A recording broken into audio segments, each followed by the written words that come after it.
First, let's start from scratch by importing our video into DaVinci Resolve.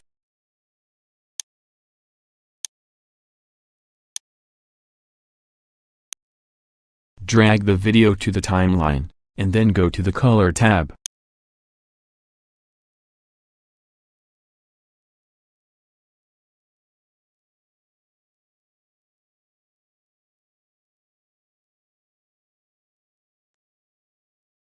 Go to the point in time in which you want to export your frame from.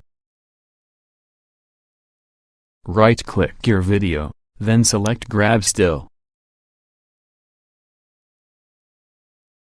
Your image will be on the left. Right-click it and select Export.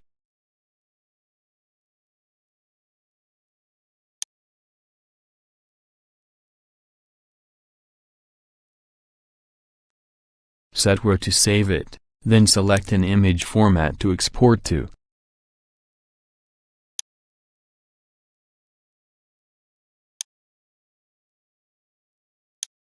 Here is your image. All done. Please subscribe.